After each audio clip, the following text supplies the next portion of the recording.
And I always call myself a village boy.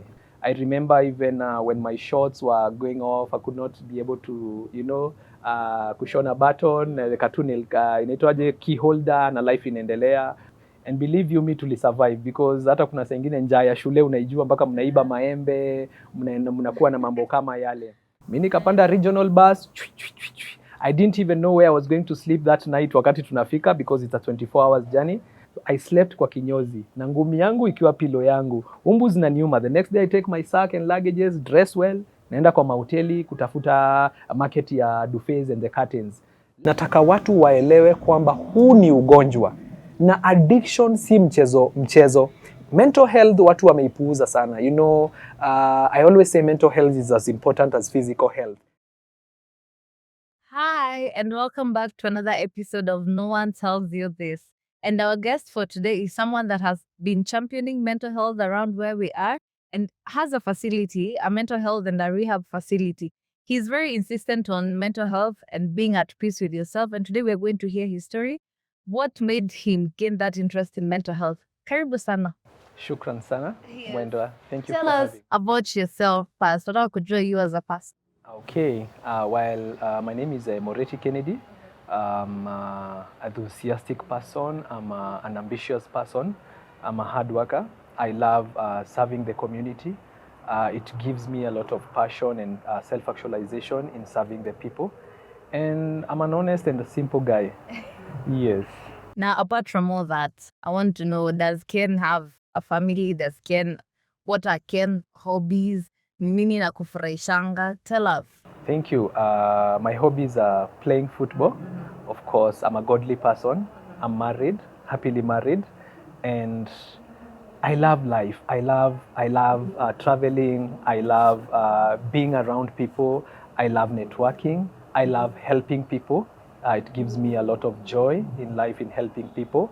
And napenda sana kukuwa mtu wa watu because there's a saying that says that no man is an island. We all need each other to grow because my core beliefs are family, self-growth, and I find you have to be resilient in this life so that you're able to make it. Oh, that is really nice. And I think I can attest to you being a lover of life because we have been friends for a long time now. Sidhani hata nishaona ukiwa umekasirika. You're always in a very jovial mood.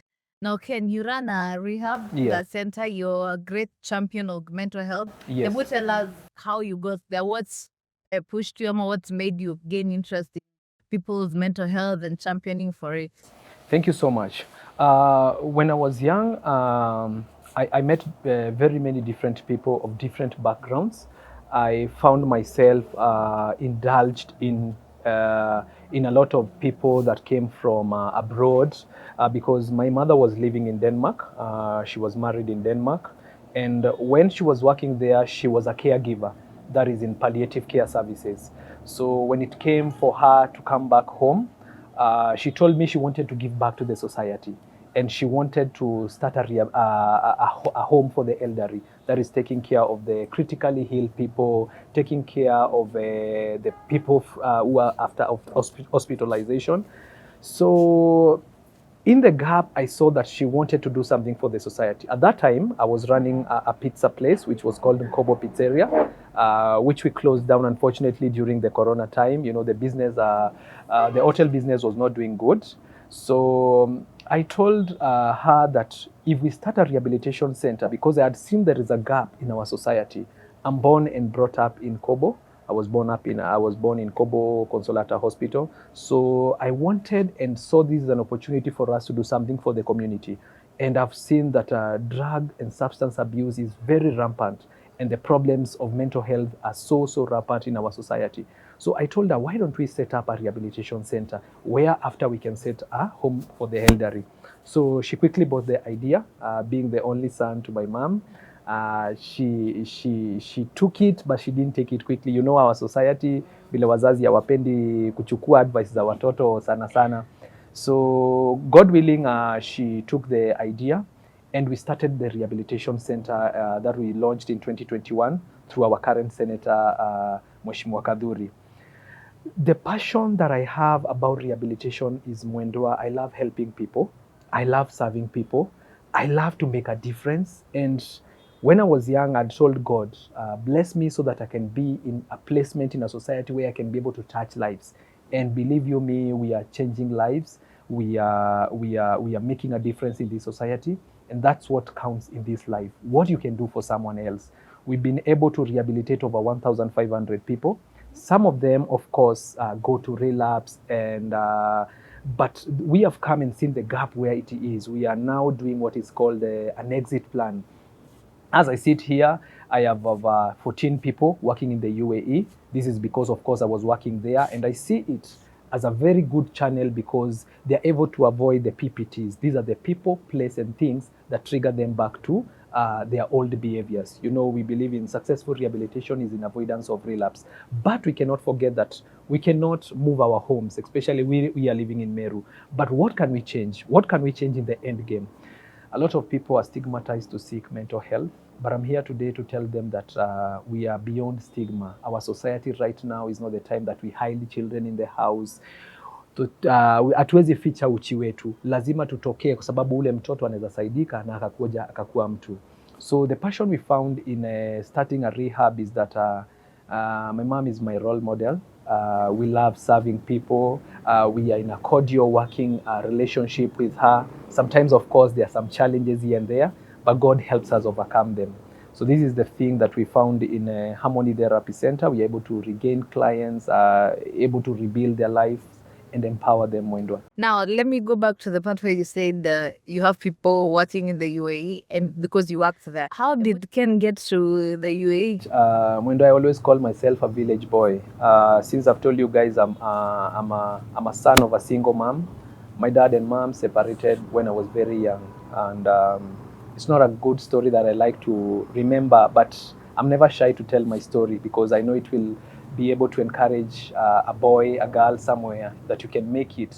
I've not made it yet.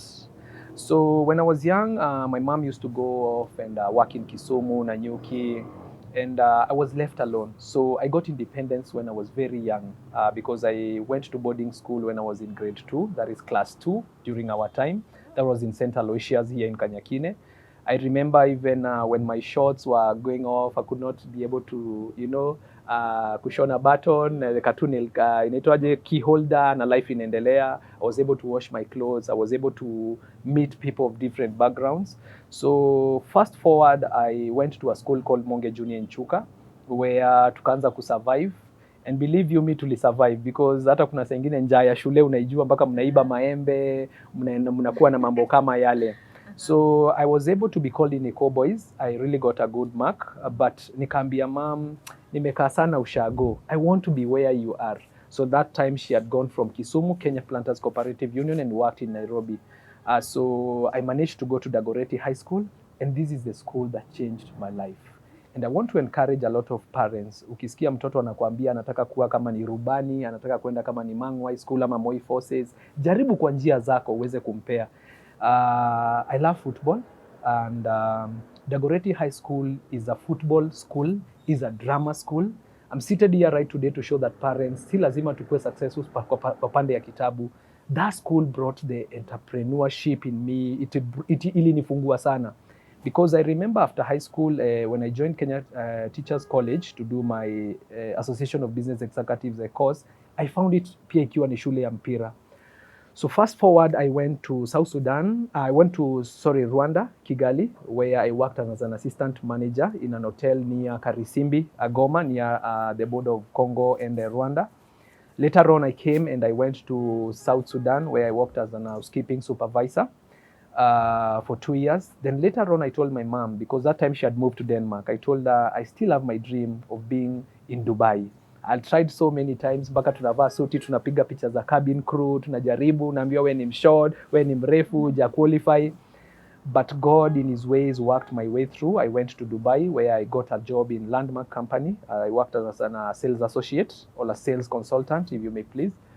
So wakati nilikuwa kule niliona mawazo yangu yamebadilika sana because I was away from home. Hakuna mtu ananipigia hujakuja wedding, kuna birthday, sijui kuna nini. I was able to concentrate, save my money because I wanted when I start a family nikuwe na biashara yangu. That's why I came to start the Nkobo Pizzeria. But what I learned in UAE or rather abroad When you're there, you're segregated and you're alone and you're able to work yourself. A lot of things, when I associate them with the rehabilitation and the work we do, most of the parents and most of the clients we have, some of them miss the point, and that's why we are trying to correct it. Wanakaa ni kama wanataka kurudia the same. So if you keep on doing the same things the same way, you will not achieve different results. That I will not call it madness, but you'll keep on repeating. So when I came to Kenya and we started the rehabilitation center, I'm able to advise clients or sponsors who are able to buy into the idea. In UAE, you get a good package, that is on salary, you get a good working environment, and someone is able to have a saving plan. Because unaona kama ukienda UAE unakuja kama Kenya once in 2 years, a vacation ya 1 month, kama ni mtoto anaweza save pesa yake anzishe biashara, kama ni mjengo yake. And luckily also I found the like-mindeds, agents who are very honest and straight to the letter. Nimefanya kazi na wao, nimepeleka vijana more than 14 huko. So in the work plan, hata si mtu lazima akuje kwa rehabilitation, mimi nitasaidia pale naweza. So working abroad and traveling abroad, I've been into Hong Kong where I also played a stint of football, amateur football for 2 years. I saw abroad wako mbele sana in terms of mawazo, in terms of how they do things. Because here in Kenya we find out tunafanya kazi, but how we are doing it. Because mostly nimekuja ku find out even in life, it's not what we say, but how we say it. How are we talking in the family unit? How is our communication? So basically, to go back to your question, is that abroad, broaden my mind, and I'm able to see things differently. I'm able to analyze situations differently. And I'm happy and proud today to say that all the people that nimepeleka UAE, they have a saving plan, they're comfortable in their jobs, and I feel very happy, Mwendwa. No.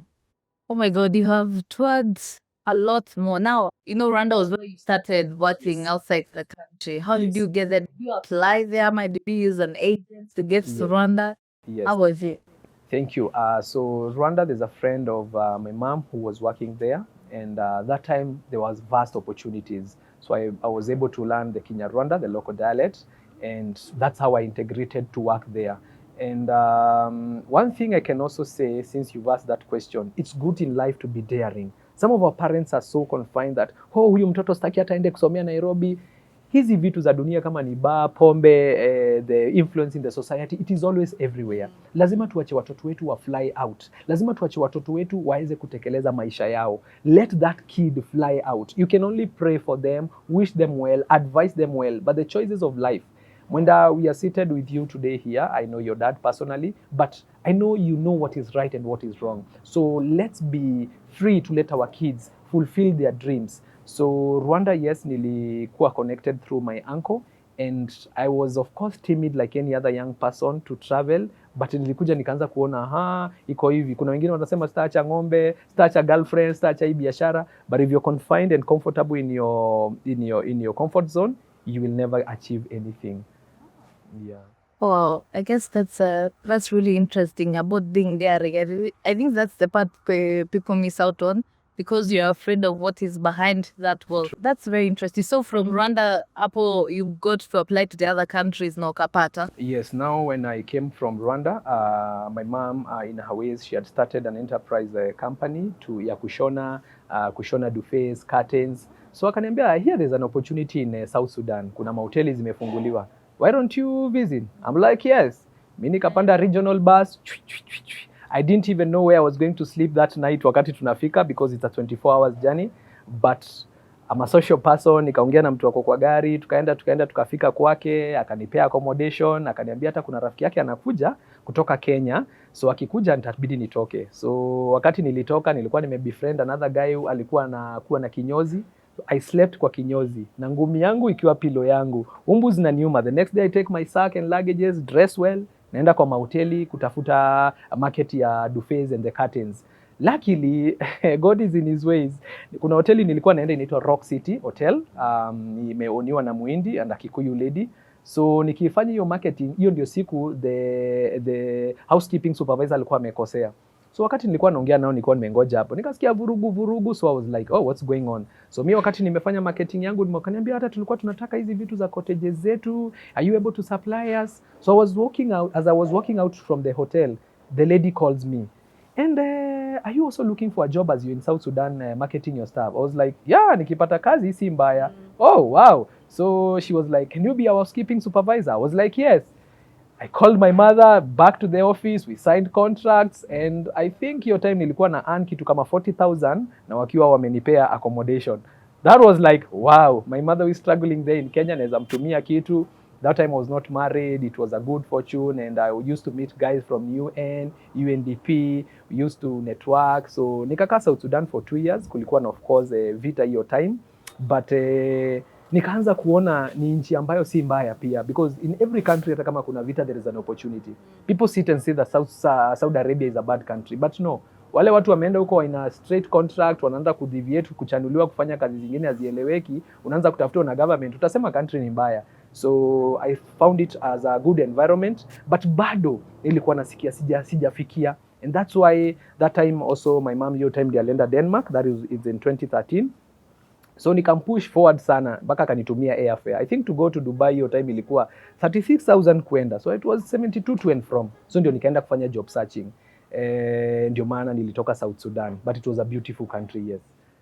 I have got to say you're very daring, and I guess you said about being social. Being social has opened a certain door for you. I guess, wow, that's a lot. Seems like you've lived a million lives in there between, but I've taken the thing about being daring. Now, at what point did you decide it's time to come back home now? Najua, you've worked, you've been to all these countries, but then you came back to Kenya. At what point did you decide, and what made you decide it's time to come back home? Yes, it reached a point where I now wanted to start a family.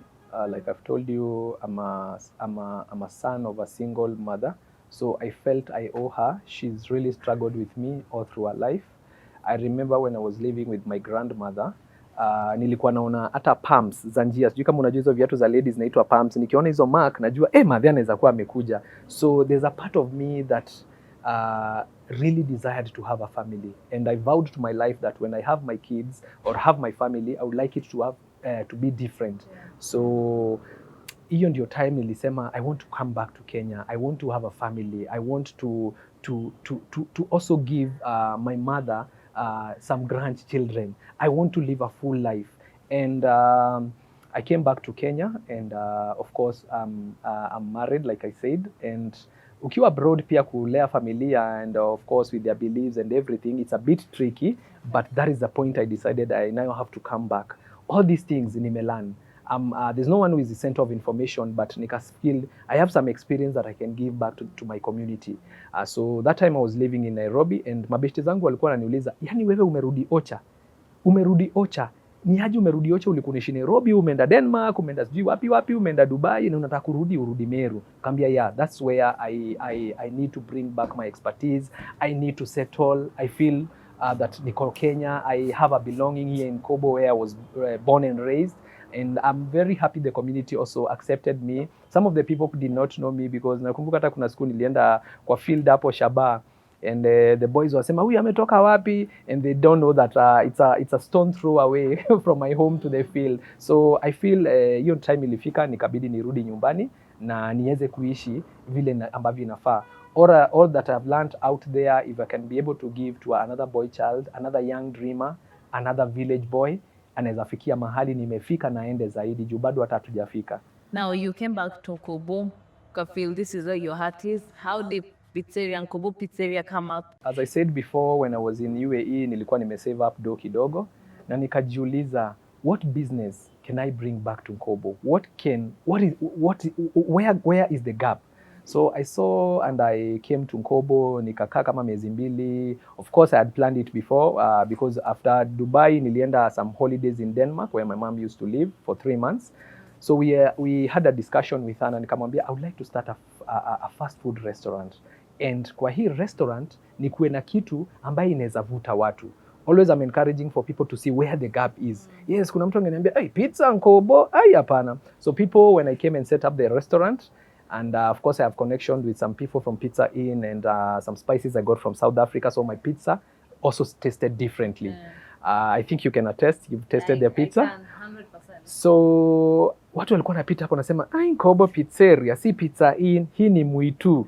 Niko like wacha tu akionja atatoa testimony. So hapo ndio niliona kuna gap, and I was really doing well until the corona time, and even after the corona time, and because the space we had bought in Kobo is a land, so nili move to a smaller places, but now when the rehabilitation thing came, nikaona the attention inakuwa divided kidogo, and that's why I decided to deviate. Only of lately that nimerudi na nikanunua some equipments, I'm only making home deliveries from home, like birthdays and things like mtu anasikia ame crave pizza and I taste, and yeah, that's how we are doing it, Mwendwa. Guys, I can assure you his pizza is out of this world. It's like something you've never tasted before, so you've got to try it if you've never tried it.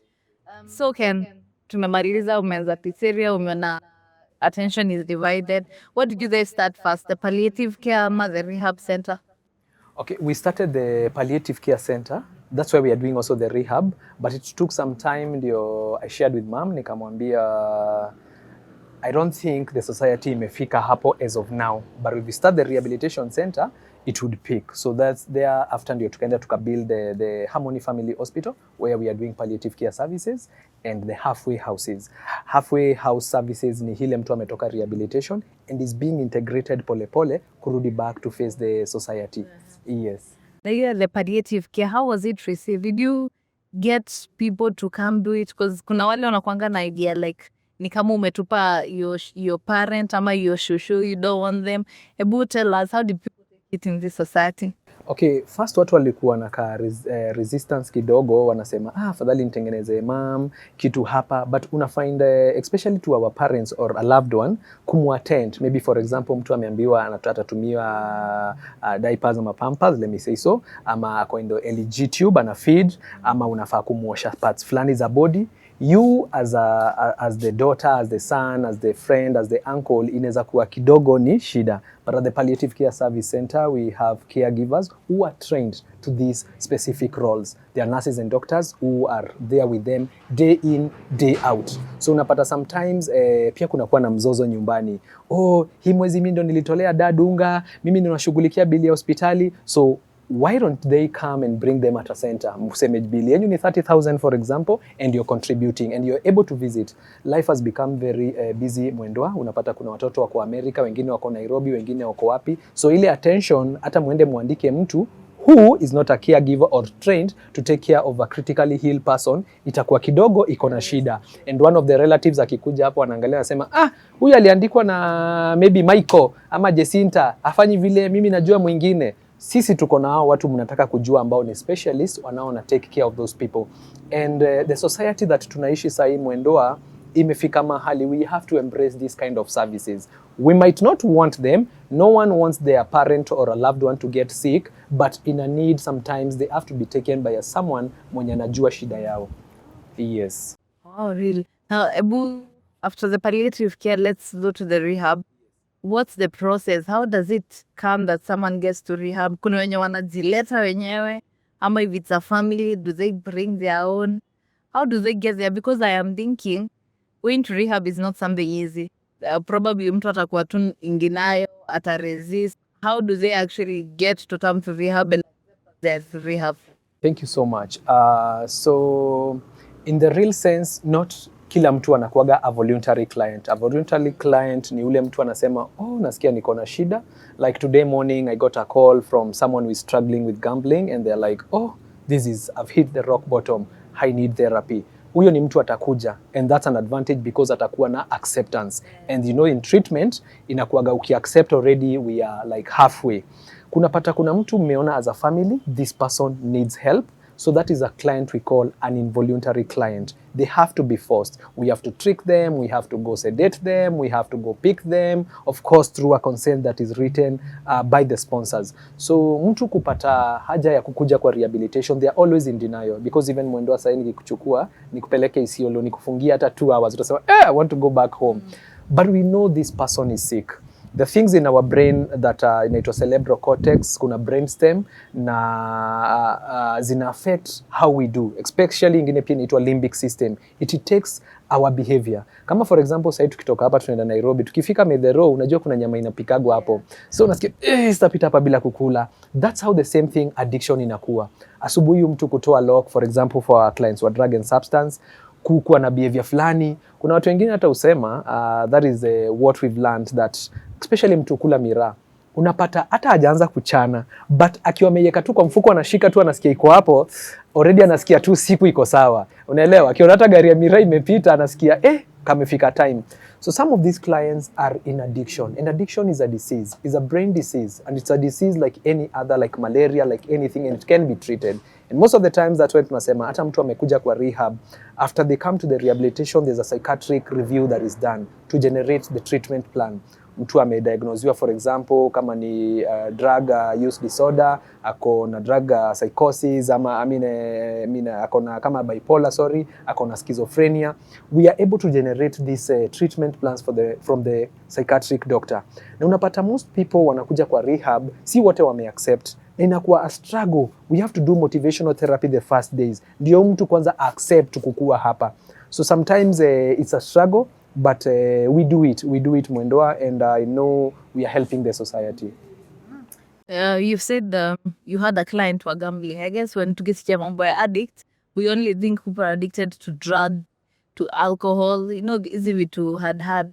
So able to tell us about other types of addictions that people can go through. You kuna mtu haoni if you are a lot gambling, see, it's also like betting. Yes. So they'll do it, but to them it's kawaida. Tell us something about Yeah, so there is the gambling addiction, especially that, of course I cannot say everything because of the confidentiality, but pia kuna food addiction, kuna sex addiction. Most of the people might deny it, unadhani wewe umebarikiwa, but there is sex addiction. There is also other forms of addiction, like for example, unapata mtu hata si kukunywa pombe pekee. These people wako derived into other weird behaviors, and it takes a toll on their life. It takes a toll on their daily routines, because we say ukiona mtu mwenye ana lead a normal day life na amekuwa distorted kidogo, ameanza kufanya self neglect kwa usafi wake, ameanza ku neglect duties, ameanza kufanya hivyo, there is something that is disturbing their life. So an addiction inaweza kuwa very different forms, especially at our center, because we have an adolescent a counselor. Hata kwa children kuna addiction. Saizi pia tumeona social media vile imekuwa, kuna watu ambao wako na the social addiction, ama social media addiction, ama phone addiction. Unapata mtu haezi fanya kitu mpaka update, mpaka ingie TikTok, mpaka afanye kitu fulani. If you can't live without something, it becomes an addiction. Of course kuna zile tunaweza sema kuna watu wako addicted to positive things, maybe kukuwa successful or kukuwa na kufulfill vitu fulani kwa life. So there are very different types of addiction which people take time to realize them, but we are all suffering at the end of the day, because at the end of the day hata vile God alituumba atuko 100%. So if you distort your life, especially now I'm talking about drug and substance drug addiction, unapata una distort your normal way of life. So unapata hiyo kitu inakukula na uwezi jua. Sometimes this form of addiction, especially drug addiction, ama wale watu wako kwa alcoholism, liver inaweza kuwa shida, unaweza kuwa na shida ya kidney, unaweza kuwa na shida ya vitu mingi sana, and most of people may lose their life. Personally, I've lost a friend through addiction, and when ilikuwa ni bario ya huyo mtu na nikaona the daughter anataka kujirusha kwa shimo, nikasema if I avoided that bottle, if I avoided that cigarette, atungekuwa hapo. So ndio tuna call from Harmony, we say that a treatment delayed is healing delayed. We are calling for people can notice the red flags, especially mtoto wako alikuwa anakuja nyumbani saa 3, sasa anakuja saa 4, kuna kitu creep in. Be able to do the preventative part and bring these people for therapy and so on. So there are so many different types of addiction, and we have to battle them, and we have to keep creating new ways to be able to treat them. All right. Now because this forum here wants to talk about business, how do you think business has affected people's mental health? Am I daily business, entrepreneurs, am I people employed, am I when different businesses? How do you think it's affected their mental health? And do you think they're among the category that gets into certain addictions? Yes, Mwendoa. As we speak right now at our center, we have very different clients who have been affected because their business went down. I want to give an example. For example, I talked about my biashara, which was Ngobo Pizzeria. When that avenue went off, I had to stay strong. Of course, it was not easy. It's something that was in me doing every day, and I felt that, hiyo kitu imekatika. So a lot of people face disappointments. Some of the people were also employed. But especially in business, we always say that you have to be prepared. You know, this life, imetu prepare for success only. Ukienda shule pale unaambiwa tu ni A, B, hakuna mtu anaambiaga huyu mtoto akipata E anaweza enda polytechnic na afanye ufundi mwingine. So people have to be very strong, and especially business has affected people's mental health sana sana sana sana sana, and you find out that will bring a desegregation or separation even in the family unit. Unapata watu wengi sana wanaweza kusuffer mental health because of business, and you know how our country is, especially sometimes business is booming, sometimes business is not booming, but we have to stay strong. Always we also advocate for people to go for like therapies, especially when kuna burnout. Usikue hapo kwa routine, sometimes go unwind, seek therapy, seek specialists who can advise you through your businesses, because unapata watu wengi walikuwa juu sana, and the society vile imetufundisha tu ni success, akipata failure kidogo inampiga chini kabisa. And how would you advise these people to get up? Let's use an example of you. Yeah. When Kobo Pizzeria closed down, Yeah. how was that period for you, and how did you get up? It was really tough, especially, you know, my mother is my counselor. She will say, we have to start something else. This thing is not working. We cannot go there after Corona. I had to stay strong. I was in denial, of course. It took me time to accept that the hotel business is not doing well, especially during the Corona time, and it really affected me. But we always say, especially in psychology, you have to live each day at a time. So I had to reconstruct myself, call myself for a meeting. Of course, seeking therapy also helps a lot. And it really made me, because there's a name that I was called. People call me Pizzeria in Kobo. So I was like, unaitwa Pizzeria, nafanya bado ufanyi Pizzeria. But I had to stay strong. You have to be positive about this life, because we always say that if you live one day at a time, you'll be able to achieve a lot of days. But if you count the days, so we always say at Harmony, especially, make the days count. Do not count the days. So I had to stay strong. When it was not easy. Let me say it's not easy until today. But right now, I'm able to make pizza from home, and it brings some self-actualization in me. Oh, I love the make the days count, don't count the days. That's a really nice thing. Now, the rehab, the hospital, all these are businesses. Can you tell us more about them in the aspect of business? How is it bringing kuanzishia ama kuzigrow, all the relevant documents that are needed? Because especially a hospital, you need the SHA and all the stories that we have been hearing about the complications. How has that been for you guys? It's not been easy. There are so many requirements that comes at hand. Especially, you have to be registered with the KMPDC, where you get a certificate for starting and an operational license every year. You have to have a consultant doctor, of course, whom you work with. I might have done counseling, but I'm not a doctor. So you have to be in association with these doctors. We work with Dr. Muikamba, the psychiatric doctor, Meru County. You also have to register with the local council for you to get a license, an operational license. You have to have psychiatric nurses, psychiatric doctors, counseling psychologists, addiction counselors, and even the community health nurses. It's a venture that I would say would be more of a calling from someone. A lot of people have started rehabilitation centers because we benchmarked where before. But if it's not a calling, you have to live this thing every day. You have to live it in your life, you know? It would be very funny to see me maybe in one of the local bars drinking, wearing my t-shirt and advocating for a sober environment or a sober society. So it has its challenges, but I'm saying it brings a lot of fulfillment, Mwendo, as I seated right here, in terms of business, in terms of healing people. Wow, it makes us so happy every day walking around, seeing people. I sit here today to say that we rehabilitated a pilot. Yes, and this said pilot one day paid my airfare from Wilson to Mombasa. That day, as I was in the air, I felt like I changed someone's life. I attended their wedding, you know. It made me feel like a pre-creation. It made me feel a lot of fulfillment in my heart. So in terms of business, it's quite good. In terms of business satisfaction in your heart, it's also quite good, because, you know, a lot of people do businesses and it's not a calling.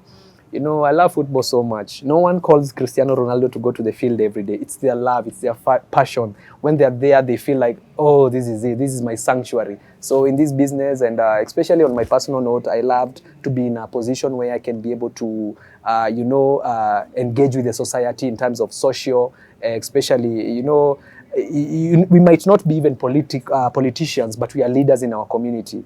I love my job, Mwendwa. Oh my God, getting someone to pay your fare from Wilson to Mombasa. Yeah. God give you that calling. Amen. It's really interesting I love to see how you love your job, that feel tweets in your heart. This is something that you want to do. And I guess most people start businesses, but for the money, but they forget the passion. Yes. See? Yes. Now, you as Ken, apart from championing for mental health, what is the other thing that makes you feel satisfied? I'm a very happy pill that's this. Wow. I am a godly person. I call myself a seed of God. I love being in the right, championing for people's justice, rights, and also seeing the community's well-being. I love football. I think if I was asked, I would be a footballer.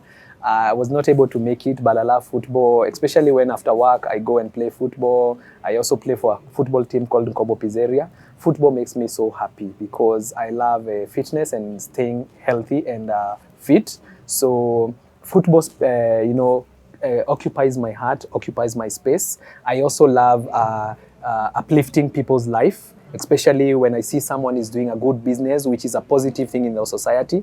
I'm not shy to advertise it, market it. I love seeing people winning together.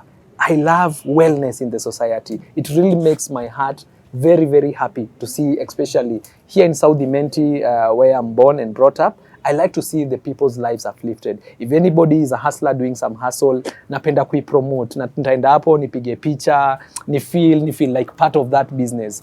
You asked me a question which has reminded me. I wanted to be so many things, especially I wanted to be a judge.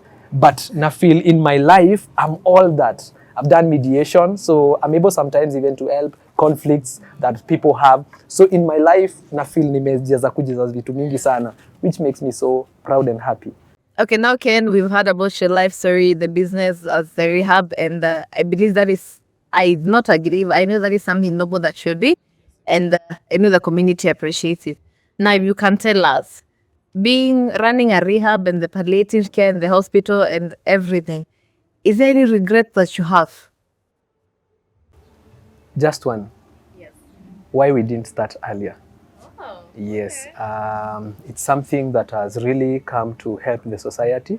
And we feel, I had the pizza dream, but I feel if I had the option, I would have started this early. But again, in the Holy Book, we are told that Mungu hufanya kazi na wakati wake na njia yake.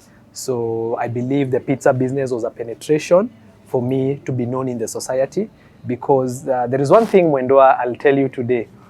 Most of my friends wananiulizaga, why do you keep updating yourself kwa status zako, kwa TikTok yako? Why? Kwani uko na addiction ya media? Nikamwambia hapana. I learned something from a Canadian friend of mine.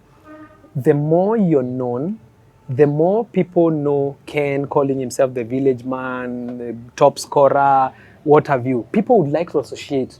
Na huyo Ken nini anafanyaga? Oh, ni Ken wa Harmony. If I stand in any public place na nijintroduce as Ken wa Harmony, I've marketed my business. So what am I saying? We have to live our jobs as part of our lives. So I keep updating myself. I want that simple village boy, that simple dreamer, ajue pia inawezekana. And yes, I'll say I love myself. I'm proud of myself because I know where I'm from and I know where I'm headed. Earlier on, you talked about at the rehab having exit plans. Can you tell us what those exit plans are for your rehab that you have on there? Thank you so much. So we've partnered ourselves as a rehab center with very many stakeholders or job placement places. Apart from what I talked on, like the UAE, we have our partners here in Kenya, friends like I do myself. I go and talk to people if there is an opportunity. As we talk, I've employed through Harmony some people even at my center, and also some job placement. Like there's a boy working in a certain hardware here in Kobo.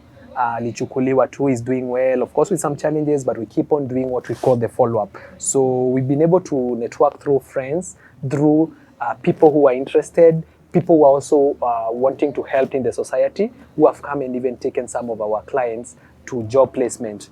We've also integrated them back, especially the students, back to the schools. We have doctors in our facility, teachers as we speak. Even right now, we help them through tunawaandikia barua, tunaombea ruhusa kwa TSC. We are able to place them in the right environment because unapata wengine wanakunywa pombe. There's a client who was working in Moyale. Unapata huko anapata hardships, so we also requested the TSC to move them in Meru County where sahi wako comfortable leaving them with their families, because sometimes unapata the family unit, it is a very essential thing kuweza kupata mind ya mtu ikiwa fresh. So we do our best to be able to integrate these people back to the society, and we advise accordingly. Most of the people who don't follow the exit plan, they are bound to fail. Relapse is bound to come. It starts as a sleep and it goes to the rock bottom mpaka mtu anarudi. But we are trying. All right. What would you advise friends, family? How would you advise them to deal with that relapse? Because utapata family imeleta mtu akitoka amekuwa sawa, but then humans we feel one kidogo kidogo. So how would you advise them to deal with that relapse? Should they give up? Should they keep and to advise aje? To advise hivi, I said addiction is a disease. Recovery is a journey, not a destination. So most of the people are so judgmental to the loved one. Remember this person, wakati alikuwa anakuwa akiwa mtoto, alienda kanisa, akaenda shule, he knows what is wrong and right. But because of some influence, because of some curiosity, we want to pilot test, we want to, you know, and maybe some of our parents or some of our loved ones are enablers to our society, to the addiction that we are. Unaenda pale kwa cabinet unapata kuna karichot kameachwa, unakaonja. Wewe unakuja unasema kijana, mbona ulikunywa? Kumbe wewe ndio umeleta hizi vitu nyumbani. So we should not be judgmental to the sick person, because he is a sick person, she is a sick person. She needs a lot of care, he needs a lot of care, love and compassion. So most of the people, we advise them not to be judgmental. It is a journey, not a destination. Slips will be there. Kuna siku amechelewa kidogo, utaanza kumpigia, oh umechelewa wapi ama umerudi kwa pombe zako. We should not be so much condemning to them. Let's love them, and by time, as I say, each day at a time, watarudi to their fullness. We've seen so many people that have passed through our center and many other centers who are so successful. But nataka watu waelewe kwamba huu ni ugonjwa na addiction si mchezo. Mental health watu wameipuuza sana. You know, I always say mental health is as important as physical health. The way we keep fit, tunakimbia, tunafanya mazoezi, that's what we should also be working on our mental space. So let the loved ones not be judgmental, condemning, but let's show them love and understanding. And each time maybe wanakuwa na sleep, tuwarudishe, waende wafanyiwe counseling. We are there also to do the follow up, but tusijudge our watu. Yes. Okay. And now, Harmony Rehabilitation Center, Harmony Family Hospital. Why the name Harmony? Thank you so much. Thank you for that question. It makes me happy that you asked that question. We went around asking ourselves, praying to God, what would be the ideal name? Especially Mom wanted to name that center with her late husband, but we derived to the name Harmony because harmony means peace, utulivu. Harmony, we want people when they come at our center not to consider it a rehabilitation center but a reflection center where you can come and just unwind, find your peace back, find yourself back, and be able to go back to the society with very many capacities. So we love Harmony because we want people to come and find peace and calmness in our center. That's where the name Harmony was derived from. So we love peace, we want the world, and we wish the world peace. It's really nice. And now as we finish up, what is the one thing that no one told you about life, about business in general, that you'd want to tell our audience? I repeated it before, no one taught me on failure. No one told me a business can fail. I especially owned like 3 cars. I lost them because of some loans or something. No one has taught this society to handle disappointments, Mwendwa. But the time that you can dust yourself and raise again, keep your name up, keep your ego up, and keep your ambition alive. No one taught me that. The world taught me the way it was. I recall quite a scenario where I was deported from Singapore. I had not done anything illegal, but I had found a job in there, and I had to use some tricks and some lie for me to enter. But wakati nilideportiwa, nilijua pia kwa life lazima kuwe na disappointment. I would have just done like any other human being, niende nilie, nikuwe disappointed, nianze kuimba jina Singapore. But I visited even Denmark, Germany, name them, Sweden, because no one has taught us how to handle failure. And I've come to know it in life. Wow, that is what we've had for today. I don't know what your take home has been. Mine has been, don't count the days, make the days count. And it has been really interesting, really a learning session that I hope that you guys have learned. To tell us what you've learned. And we look forward to see you guys in the next episode. Thank you for being here, Ken. You're welcome.